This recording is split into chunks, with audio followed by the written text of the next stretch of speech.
Bonjour à tous, on se retrouve pour un nouveau Texama Show, comme d'habitude pour l'actualité informatique et technologique de la semaine. Nous avons pas mal de news cette semaine-ci, des news très intéressantes, notamment nous avons enfin des benchmarks tierces pour la puce M1 de Apple, donc pas les benchmarks officiels Apple où ils sont en mode x4 de performance, x10 et on ne sait même pas de quoi ils parlent. Donc là on a des vrais tests où ils ont comparé la puce M1 par rapport à d'autres puces mobiles qui utilisent à peu près genre qui sont dans le même genre d'ordinateur, et puis par rapport à même un 5950X, comme ça vous permet de resituer un petit peu le niveau de performance. Et aussi, nous avons quelques news niveau carte graphique, SpaceX et CPU, donc ça devrait être plutôt intéressant. Si vous avez un sujet qui vous intéresse, d'ailleurs, vous pouvez sauter avec la table des matières sur la barre de lecture ou dans la description. Commençons tout de suite. Donc, cette fameuse puce M1 de Apple, je vous rappelle, Apple a décidé de littéralement larguer Intel et de faire leur propre puce pour leur MacBook ainsi que Mac et tout ça. Du coup, c'est des puces qui sont basées sur les mêmes puces qu'ils ont fait sur iPhone ou iPad, mais version beaucoup plus véloce. Donc, c'est des puces qui consomment plus, vu que dans un laptop, on peut mettre une plus grosse batterie, et qui chauffent un petit peu plus aussi. Donc là, le M1, c'est une puce qui peut monter jusqu'à 15 watts. C'est une puce aussi qui est basée sur un design d'ARM, donc comme les processeurs mobiles que vous avez. Et du coup, ça a quelques ramifications que j'en avais déjà parlé, mais déjà, vous ne pouvez pas faire tourner les mêmes programmes. Vous devez soit les adapter, donc refaire le programme, ou soit vous devez faire aussi ce que fait en partie Apple pour certaines applications, c'est émuler. Donc émuler un système, ou plutôt un processeur x86. Et ça coûte en performance. Ça a été testé aussi, donc ça devrait être plutôt intéressant. Vous allez le voir. Mais bon, du coup, commençons tout de suite avec quelques benchmarks. Vous avez Geekbench qui est... c'est pas le meilleur benchmark, parce que selon moi, Geekbench, le problème, c'est que c'est un benchmark très simple. Donc ça veut dire que un CPU simple en design peut avoir des très bonnes performances dedans, alors qu'un CPU qui permet de faire des choses beaucoup plus complexes ne va pas forcément avoir des meilleures performances, alors qu'il est censé être plus performant justement. Donc toujours à prendre avec des pincettes, je le dis. Geekbench ici, c'est pas le meilleur test qui existe, mais ça permet de quand même comparer, et comme vous pouvez voir, la puce M1 ici est très bonne niveau performance. On a aussi le single thread où elle reste très bonne, mais la différence diminue quand même pas mal. Et puis on a aussi la comparaison en OpenCell, donc là c'est utilisé la carte graphique pour information. Donc le single thread est assez intéressant parce que là ça permet de voir, parce que le Core i7 que vous voyez ici, c'est le 11085 G7. Merci Intel. Qui est une puce normalement 4 cœurs, 4 threads ou peut-être 8 threads, je ne sais plus.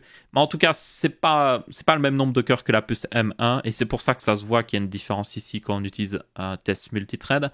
Mais en single thread, vous voyez que Intel avait quand même arrivé à quand même maintenir des chiffres assez respectables qui ne sont pas si loin au final que la puce M1.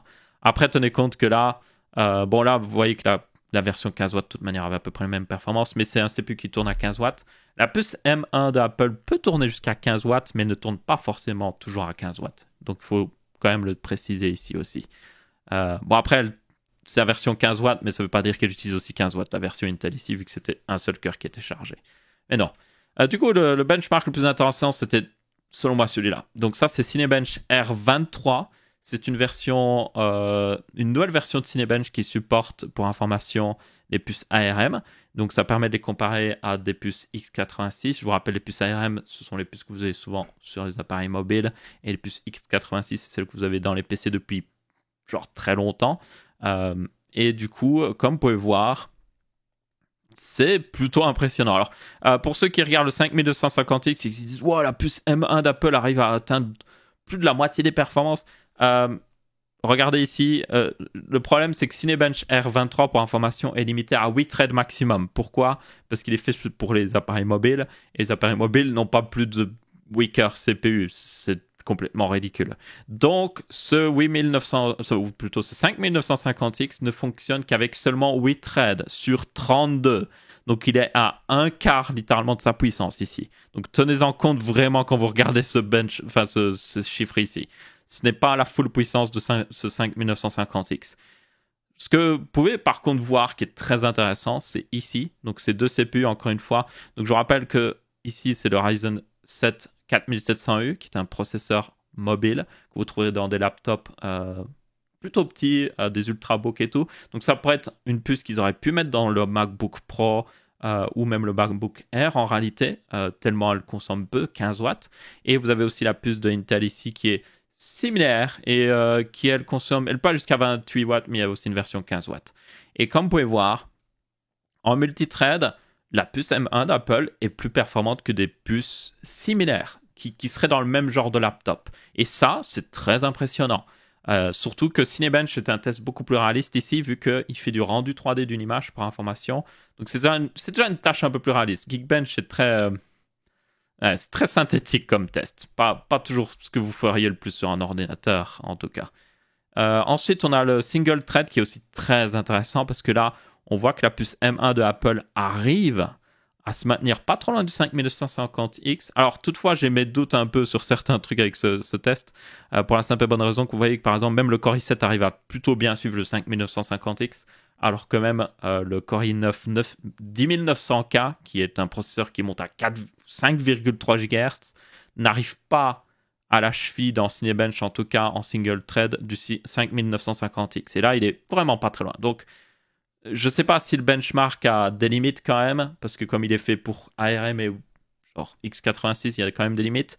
Mais comme vous pouvez voir, encore une fois, le plus intéressant selon moi, c'est que la puce M1 de Apple est pratiquement au même niveau que la puce de Intel, et elle est même plus puissante que la puce d'AMD, qui est un CPU très intéressant pour les appareils mobiles. Donc ça, encore une fois, c'est très impressionnant. Et puis on avait un dernier test avec 4 threads utilisés ici, mais encore une fois, pas le plus réaliste selon moi, vu que c'est 4 threads d'un 5950X, c'est un peu... Voilà, c'est même plus 1/8 de la puissance du CPU là, c'est 1/16 de sa puissance. Donc c'est pas très réaliste, on va dire. Et puis vous aviez aussi des tests graphiques, parce que ça c'est aussi une question que beaucoup de gens se demandaient. Est-ce que c'est une très bonne puce au niveau graphique? Est-ce qu'on peut faire tourner des jeux? Alors, par rapport à d'autres puces, comme vous pouvez voir, mobile, donc là on a la puce qu'on a dans l'iPad 2020, et vous voyez qu'il y a un bon petit gain. On a la puce qu'il y a dans le ROG Phone 3, donc c'est le Snapdragon 865 Plus pour information, avec son Adreno 650. Et vous pouvez voir, encore une fois, très bonne performance. Et puis on a la puce de l'iPhone 12 Pro, qui est le A14. Et oui, pour ceux qui se demandent, l'iPad a une puce graphique assez puissante, qui a été designée exprès pour avoir énormément de puissance dans l'iPad. Donc c'est pour ça que la puce A14 est en retrait ici. Mais c'est parce que si l'iPad peut se permettre d'avoir une puce qui consomme et qui chauffe plus aussi. Donc logique. C'est quand même aussi impressionnant de voir que l'Adreno 650, genre, se débrouille plutôt bien. Alors c'est juste un benchmark, encore une fois. Hein. Il faut voir dans de différents jeux, vous allez avoir différents résultats, hein, forcément, mais bon. Et il y avait aussi un autre petit test, encore une fois, ici. Donc là, c'est plus un test GPU ici, c'était un test browser. Les tests browser sont souvent intéressants, donc le browser, c'est un navigateur pour ceux qui se demandent. Donc là, c'est littéralement un test où vous chargez des pages web et vous regardez à quelle vitesse ça charge et ce genre de choses. Donc c'est quelque chose que beaucoup de gens font sur leur appareil ou sur leur ordinateur portable, donc c'est très intéressant. Et comme vous pouvez voir, avec Safari, la puce Apple M1 se débrouille extrêmement bien. Par contre, quand vous passez dans Chrome, vous voyez qu'elle perd beaucoup en performance. C'est certainement dû au fait que Chrome, pour le moment, n'est pas encore tout à fait update. Il me semble d'ailleurs qu'il y a une autre news où une version de Chrome est sortie maintenant qui supporte pleinement cette puce M1. Donc, ce serait intéressant de revoir un test. Mais bon, c'est juste pour vous montrer que, ouais, si vous avez le logiciel qui sait utiliser cette puce, elle est très puissante. Vous avez aussi le test d'un Antec qui était assez intéressant pendant que j'ai une pub. Et encore une fois, ils ont testé Cinebench R23 ici. Vous avez aussi R23 en multithread. Là, on a aussi des résultats assez intéressants, notamment avec le 4800U et le 4900 HS qui sont les plus gros CPU mobiles d'AMD à l'heure actuelle, en tout cas. Vous voyez qu'ils arrivent quand même à se mettre devant cette puce M1, pour ceux qui se demandaient par rapport aux puces AMD quand même. En single thread, toutefois, elle arrive à dépasser. Ça, il n'y a aucun doute là-dessus. Mais ouais, ça vous permet de voir. Après, le truc qu'ils ont aussi précisé dans cet article, c'est qu'il n'y a pas beaucoup de tests pour le moment disponibles parce que c'est une puce tellement nouvelle qu'il n'y a pas beaucoup de trucs qui ont été update. Donc, c'est pour ça que je vous dis, si le logiciel peut utiliser la puce, elle est très puissante. Si elle ne peut pas l'utiliser, ça devient un petit peu plus discutable ici. Donc ouais, très intéressante cette puce M1 de Apple, franchement, très impressionné personnellement. Il y avait eu plus de tests graphiques aussi pour ceux qui se demandent qui ont été faits, notamment même par rapport à des Mac qui utilisent des cartes graphiques dédiées ici, donc des un peu plus grosses cartes graphiques. Et là, la puce graphique du M1 ne suit pas. On va être très honnête, elle est très puissante par rapport aux puces intégrées aux processeurs comme les processeurs d'AMD ou même les derniers processeurs d'Intel qui ont une bien meilleure puce graphique intégrée puisqu'ils ont fait exprès. Elle suit très bien, franchement, mais par rapport à une vraie carte graphique dédiée que vous pourriez avoir dans un Mac Pro, justement, non, elle ne suit pas. Et ça, c'est aussi une question que vous devriez vous poser, et on devrait se poser, justement, c'est qu'est-ce qui va se passer? Là, on est au début de cette puce. On est sur des petits appareils mobiles, donc ça va. Genre, c'est des très bonnes performances, surtout niveau CPU. Niveau GPU, ça va, c'est pas mal. Mais qu'est-ce que ça va donner sur un Mac Pro 15 pouces, justement, où il y avait normalement une partie graphique beaucoup plus véloce. Il y avait une vraie carte graphique dédiée. Est-ce que, Apple va mettre une vraie carte graphique dédiée qui va coopérer avec la puce ARM? Ce serait plutôt complexe. Ou est-ce qu'ils vont faire une encore plus grosse puce graphique, plus véloce? Est-ce qu'ils vont faire leur propre carte graphique au final? On ne sait pas trop. Donc ça, c'est un autre truc qu'il faudra voir. Mais en attendant, c'est très prometteur. Il faudra voir si les développeurs suivent aussi. Et voir aussi si ça motive certains autres constructeurs à peut-être faire un petit peu plus d'efforts à ce niveau-là.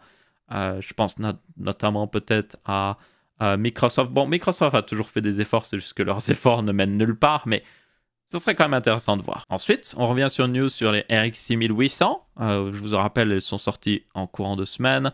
Je vous ai déjà fait une vidéo sur le sujet. Je la mets dans le petit i au-dessus à droite, où vous pouvez voir justement le résumé de tout ça. Mais je voulais revenir dessus, notamment, il y a plus de tests qui ont été faits. Notamment, plus de gens avaient testé le ray tracing et le ray tracing reste quand même meilleur chez Nvidia.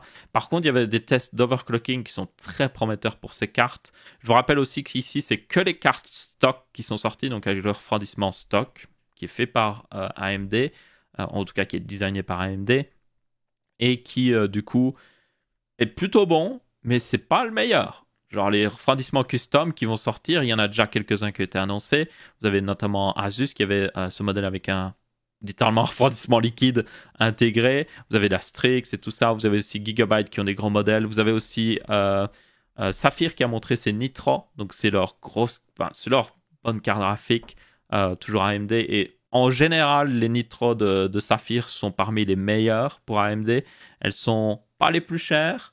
Elles sont très bonnes, très bien refroidies et tout. Donc c'est génial. Donc on verra ce que ça donnera. Mais une chose est sûre, elles ont pas mal de potentiel d'overclocking. Il y a des tests qui ont été faits justement. Oh, j'ai plus ici. Ah, si, voilà, le voilà. Donc, notamment, vous avez un overclocker avec de l'azote liquide qui a atteint les 2,8 GHz sur la puce. Alors, c'est pas un refroidissement que tout le monde va utiliser. Hein. L'azote liquide, c'est de l'azote liquide. Donc, c'est un liquide refroidi à moins 100, moins 200 degrés. Je ne sais même plus exactement.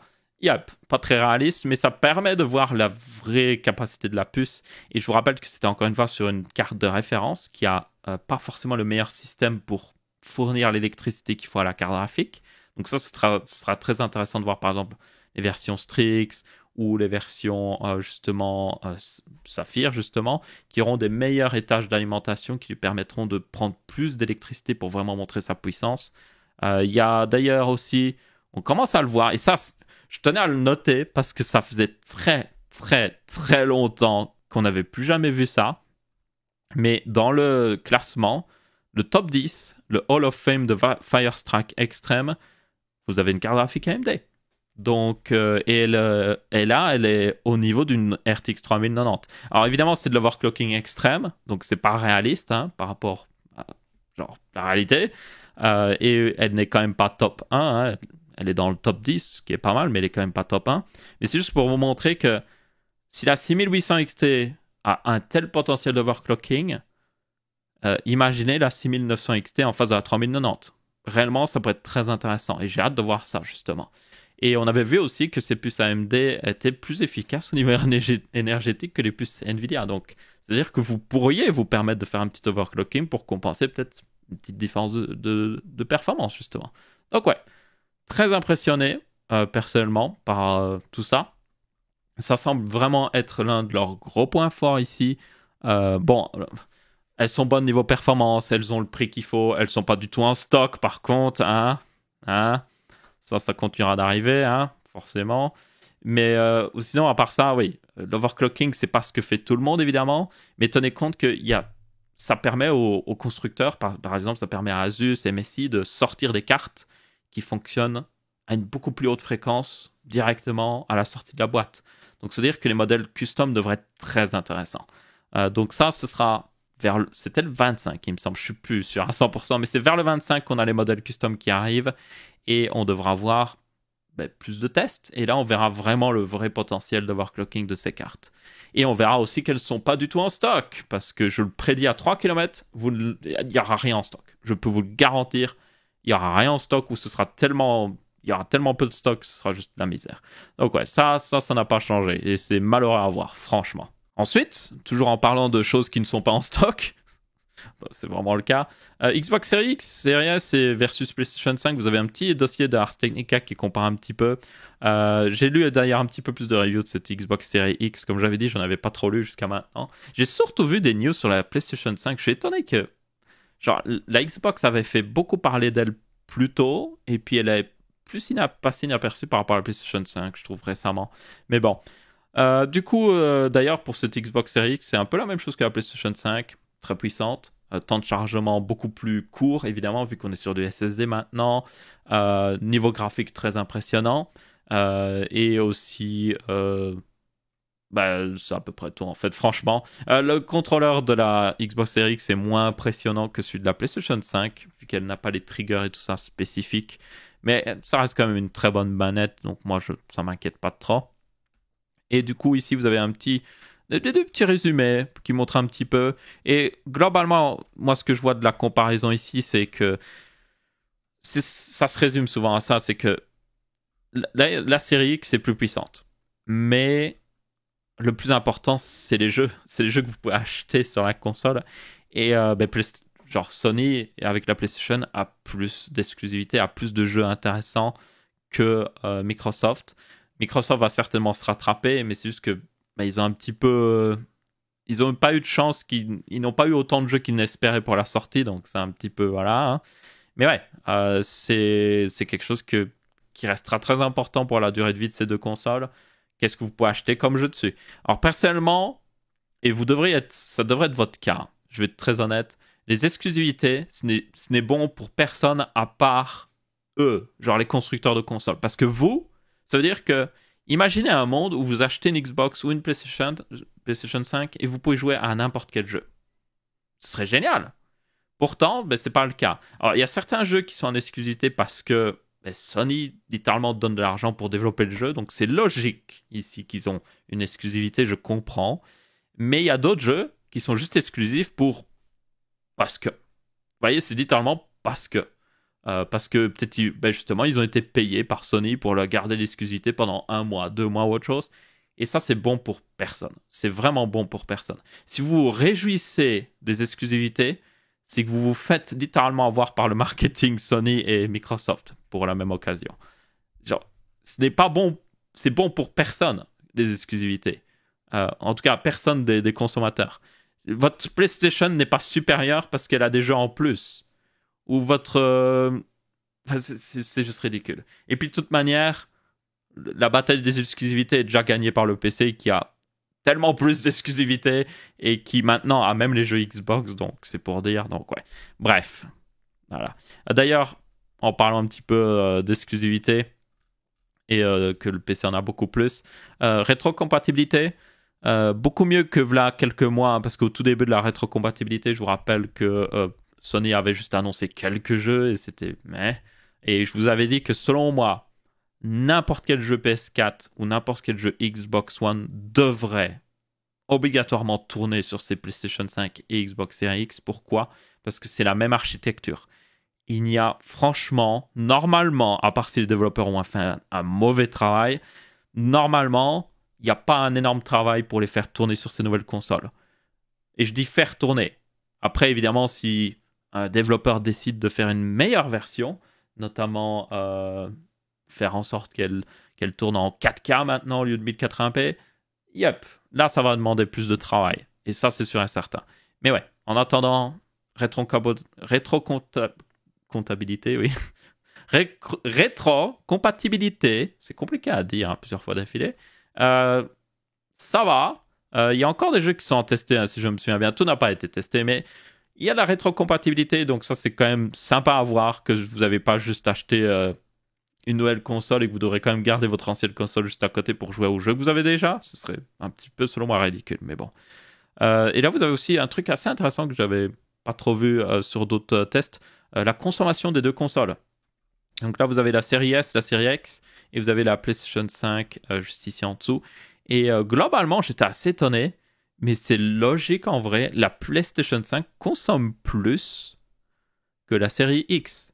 Et la série X est techniquement plus puissante. Pour ceux qui se demandent d'où ça vient, bah, c'est tout simplement parce que la série X utilise une puce graphique AMD plus importante, avec plus d'unités de calcul. Et la PlayStation 5, eux, ils ont décidé d'utiliser une plus petite puce, mais qui fonctionne à une fréquence supérieure. Et le truc, c'est que bien souvent, en puissance brute, ici on parle, il vaut mieux avoir une puce qui fonctionne à une plus basse fréquence, mais qui est plus grosse, qu'une puce qui est plus petite et qui fonctionne à une très haute fréquence. Alors, il y a toujours un jeu d'équilibre. Hein. Sur n'importe quelle architecture et tout ça, il y a un jeu d'équilibre. Mais tenez compte qu'au dépasser une certaine fréquence, les puces graphiques commencent à consommer beaucoup d'électricité pour pas beaucoup plus de performance. Je pense que le meilleur exemple, c'est les puces mobiles. Donc, par exemple, la RTX 2080 mobile face à la RTX 2080 PC fixe.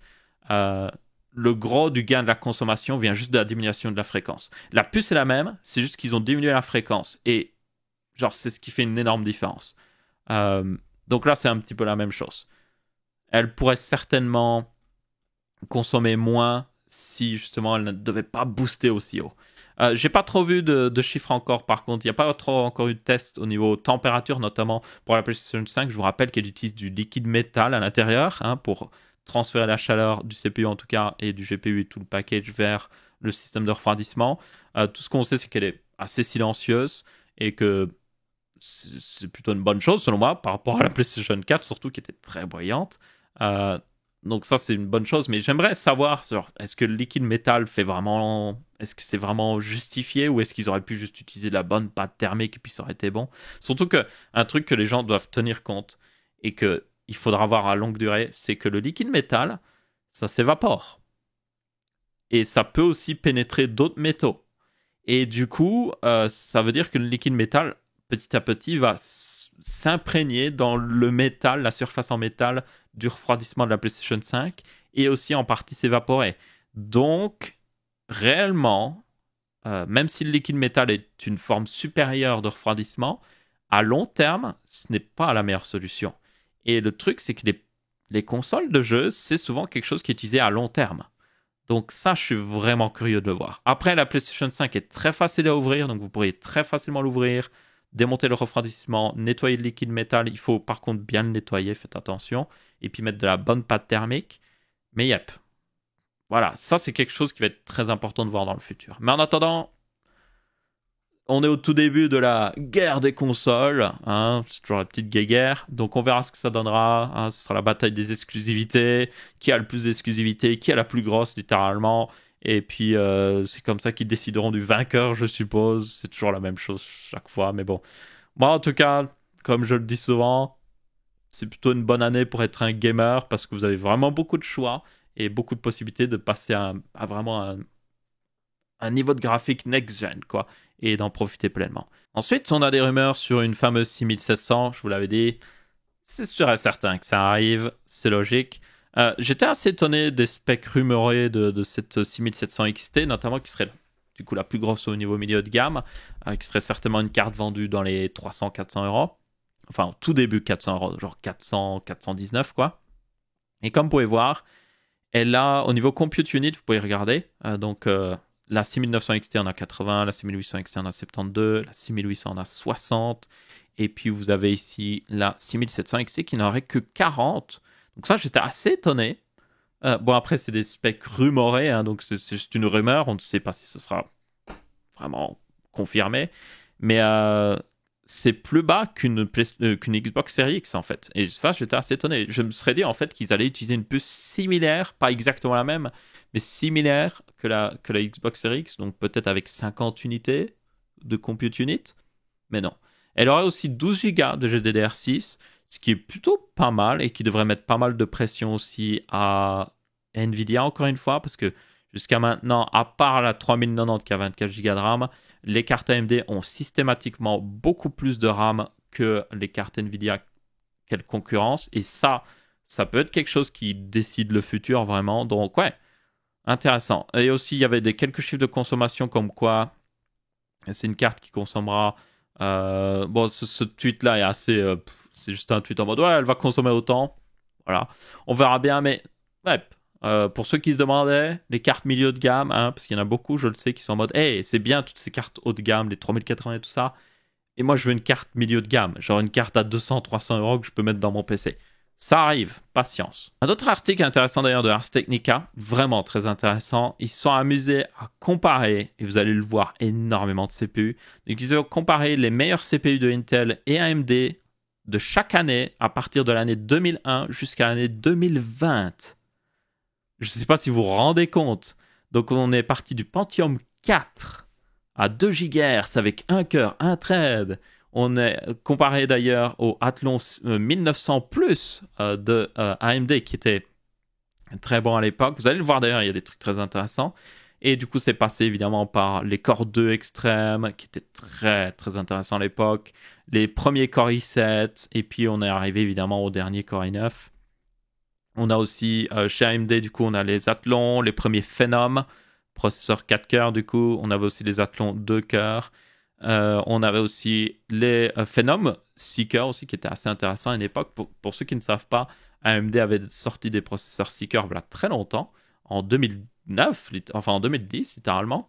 Moi, j'avais un Phenom, d'ailleurs, 2 X3, donc c'était un processeur 3 cœurs qui en fait était un processeur 4 cœurs avec un cœur désactivé et avec une petite manipulation de BIOS on pouvait réactiver le quatrième cœur. Et j'ai encore ce PC d'ailleurs qui fonctionne où genre c'est un 3 cœurs mais en fait hop hop hop par magie ça devient un 4 cœurs. Et du coup ça m'avait permis d'économiser énormément d'argent. Genre je l'avais payé, je sais plus combien je l'avais payé à l'époque, mais genre j'avais payé beaucoup moins cher que la version 4 cœurs et j'avais basiquement la version 4 cœurs. J'avais overclocké aussi en plus. Donc ouais, c'était le bon vieux temps où on pouvait vraiment bidouiller les processeurs à fond. Mais bon, dans tous les cas, il y avait les FX et tout ça, et puis les Ryzen. Et alors là, c'est pareil. Là, ça commence à 2001, ça va jusqu'à 2007. Ça va pas jusqu'à 2020, hein, tenez-en compte. Mais là, vous voyez la montée de puissance des CPU. Notamment là, c'est Passmark CPU avec le multithreading. Donc vous pouvez voir là pourquoi ils sont passés à des CPU multicœurs d'ailleurs. Donc là, d'ailleurs aussi un truc que j'ai oublié. Oui, vous ne rêvez pas. La barre rouge, c'est AMD. Donc début des années 2000, AMD dominait Intel pendant plusieurs années d'affilée. Hein. Et genre beaucoup de gens à cette époque-là avaient des processeurs AMD parce que c'était vraiment le top du top, quoi. Et du coup, c'est resté pendant pas mal d'années. Et là, il y avait un plateau parce que ils n'arrivaient pas à améliorer beaucoup plus les performances. Ça se voit, hein. Là, ça a stagné littéralement. Là, il y a même avec Intel a fait un petit peu de la merde. Ils sont revenus en arrière niveau performance. Et du coup, c'est pour ça qu'à partir de 2006, vous avez vu l'introduction des premiers processeurs dual-core qui, là, ont permis de monter plus en puissance, tout simplement. Et là, on finit avec les Phenom, les tout premiers Phenom et les Core Quad qui étaient du coup aussi des 4 cœurs. Et là, vous avez évidemment beaucoup plus de performance. Et c'est aussi là que, même si le Phenom semble passer devant, c'est là que Intel a commencé à reprendre du poil de la bête, surtout avec les Core Duo qui étaient juste ici, qui étaient très puissants. On a ensuite les années... ça, c'est toujours les mêmes années, mais avec ici des tests multithread encore une fois, oui. Et puis, on avait aussi un test monothread, voilà. Ça aussi, c'est très intéressant parce qu'à la salle, le test monothread, vous pouvez voir que même si techniquement le test monothread ne devrait pas augmenter en performance parce que ils ont juste augmenté le nombre de cœurs, vous pouvez voir que Intel, c'est là qu'ils ont commencé à vraiment prendre une avance par rapport à AMD. Et AMD a même genre est revenu en arrière, littéralement. Vous voyez, les puissances monothread de AMD ont diminué. Et c'est pour ça qu'il faut remettre en contexte, vous voyez, cette barre rouge qui était ici, qui était plus haute que Intel. En réalité, non, Intel prenait vraiment la dominance par rapport à AMD. J'en parle aussi de ça parce que, juste pour vous rappeler que ça peut vite changer les choses. Vous avez genre ben là, hein, on peut revenir ici. Les débuts des années 2000, AMD défonce Intel, ils sont très bien placés, mais ça ne va pas durer. Et ça peut être la même chose encore à l'heure actuelle. Ça peut se renverser à n'importe quel moment, hein. Il suffit que Intel sorte quelque chose qu'ils prévoyaient depuis pas mal de temps et qui enfin ils peuvent le faire et qu'ils reprennent l'avance. Bon, on verra si ça arrivera réellement, mais bon. Mais c'est intéressant, l'histoire se répète très souvent. C'est pour ça que c'est intéressant d'étudier l'histoire, parce que vraiment l'histoire se répète souvent. Ensuite, on avait Passmark encore une fois, donc là c'est 2007 à 2013. Donc là, nous avons notamment, on va prendre ce joli-là, nous avons justement le passage au premier Core i7. Notamment, vous avez vers 2011, il me semble, ou 2012, c'est les 2600K pour ceux qui se demandent. Et là, encore une fois, juste Intel passe à un niveau de performance tellement supérieur. Pour information, AMD ici est passé à leur 6 cœurs pour arriver à concurrencer des 4 cœurs. Donc c'est pour ça que vous voyez la barre rouge quand même de AMD progresser, mais c'est pas très représentatif parce que si vous passez encore une fois à du single thread, vous voyez que juste ils se font défoncer littéralement. On voit d'ailleurs là, ici, la diminution que vous voyez après 2010, c'est l'introduction de l'architecture Bulldozer qui est sortie en 2011 justement. Donc c'était les processeurs Weaker qui étaient pas techniquement des weakers, c'était des 4 cœurs qui pouvaient faire plus de choses et que du coup c'était techniquement des weakers. Donc c'est pour ça qu'ils ont réussi à augmenter leur puissance multicœur. Mais en monocœur, c'était juste, c'est redescendu quoi. Et là, les années d'après ont suivi où ils ont amélioré ce design-là. Vraiment, à la fin de ce design-là, il était intéressant, mais c'était juste que Intel avait tellement d'avance que ça ne valait pas la peine. Mais ils ont réussi à rattraper un petit peu de retard. Et vous voyez que s'ils avaient sorti la version raffinée dès le début, ils auraient pu dépasser Intel. Mais évidemment, ça marche pas comme ça. Mais ouais, du coup, en mode trade, Intel avait toujours l'avantage. Et puis vous avez 2013-2020, la période où on est actuellement. Donc là, vous voyez littéralement le plateau de AMD où pendant des années, ils ont les mêmes CPU, très peu de changements. Vraiment, littéralement, ils ne font rien, hein. Intel aussi a augmenté quand même. Mais vous voyez qu'ils ont vraiment un petit plateau ici où ils font plus beaucoup de nouveautés. Et c'est justement ce qui a déçu beaucoup de gens avec Intel. Même chose avec les multicœurs. Donc vous voyez par exemple jusqu'à 2016, la puissance multicœur des processeurs Intel a à peine progressé en fait. Pour la simple et bonne raison qu'ils sont restés sur des 4 cœurs et qu'ils n'ont pas voulu passer à des 6 cœurs ou autre chose. Toutefois, 2017 change tout évidemment, hein. 2017, c'est l'introduction des premiers processeurs Ryzen. Donc vous voyez là le regain de puissance de AMD, qui en single thread n'est toujours pas au niveau de Intel, mais en multicœur par contre, vous pouvez voir que 2017, il passe devant Intel, ce qui force Intel à sortir des meilleurs processeurs, des processeurs notamment 6 cœurs à la fin de l'année 2017. C'est pour ça qu'on voit qu'ils ont quand même réussi à rattraper, mais tenez compte que en réalité, il faut plutôt comparer à 2016 parce que c'est vraiment avant la fin de l'année 2017, Intel n'avait rien. Et puis évidemment, on a 2018 qui était Zen Plus, la version corrigée, donc les 2700X. Et puis on a Zen 2 qui, pouf, genre prend de l'avance en multithread ici. Donc là, c'est la sortie des 12 et des 16 cœurs. Donc là, forcément, ça aide au niveau multicœur, mais vous voyez comme encore au niveau single thread, AMD était encore en train de rattraper Intel. Et puis 2020, Zen 3. Donc les 5000, les Ryzen 5000. Et là, AMD repasse devant Intel au niveau single thread et au niveau multithread. Juste, voilà, il n'y a pas de comparaison. Je pense qu'il n'y a pas besoin de le dire plus. C'est un petit peu un massacre ici. Mais c'est ça, c'est le plus important. Parce que jusqu'à maintenant, comme vous pouvez voir, ils n'étaient pas encore au niveau d'Intel. Mais là, ils sont au niveau d'Intel. Alors, tenez compte que c'est un test CPU pur, Passmark. Donc, c'est pas représentatif des jeux vidéo. Mais dans la situation dans les jeux vidéo, c'est AMD a rattrapé Intel. Donc, ouais, article très intéressant. Je vous invite à le lire si vous voulez voir plus de. Il y a plus de benchmarks encore qui ont été faits, plus de comparaisons qui ont été faites, mais c'est très intéressant. Juste de voir la remontée, voir AMD qui domine au début des années 2000, Intel qui remonte d'un coup comme AMD a fait à l'heure actuelle, hein. Genre littéralement c'est la même remontée, il me semble même que ça arrivait genre à peu près à la même année, hein, quand on y pense, si on va voir les premiers bench. Ouais, la remontée de Intel c'était, pour information, 2000... Non, c'était 2016, donc c'était un petit peu 11 ans avant la remontée de AMD après. Donc, c'est pas exactement le même moment. Mais juste vous montrer, c'est la même chose qui est arrivée hein, à l'heure actuelle, en fait. C'est exactement la même chose qui est arrivée. Et du coup, peut-être que ça arrivera dans le futur. Peut-être même qu'on on ne sait pas encore, mais ce sera peut-être les processeurs ARM qui vont faire cette remontée. On n'en sait rien. Donc, ouais. C'est ça qui est intéressant avec l'informatique, c'est que même si une marque semble gagner, genre gagner en ce moment même, ça ne veut rien dire parce que littéralement 2 ans plus tard, s'ils restent sur leur laurier, qui font rien, ils peuvent se refaire dépasser. Donc ouais, c'est pour ça que j'aime beaucoup aussi l'informatique, c'est toujours très intéressant. Et voir un petit peu ce qui s'est passé par le passé aussi est toujours très intéressant parce que je peux vous jurer qu'il y a des entreprises qui étaient au top de leur milieu, genre Nokia. Nokia en 2016, en 2006 plutôt. Allez en 2006, retournez dans le passé, demandez à quelqu'un en 2006 s'il pense que Nokia va se faire détrôner au niveau téléphone. Ils vont vous rigoler au nez, genre en mode Nokia, il se ferait jamais dépasser. 10 ans plus tard, Nokia se fait racheter. Yep. Donc c'est juste pour vous dire. Et 1 an plus tard, évidemment, en 2007, le premier iPhone sort et là, c'est le début d'une révolution. Mais yep. C'est juste pour vous montrer que vous n'êtes jamais confortable en informatique. Et la concurrence peut toujours venir de n'importe où, n'importe comment et n'importe quand surtout. Donc ouais, c'est un milieu qui ne pardonne pas si vous littéralement vous ne faites rien pour innover.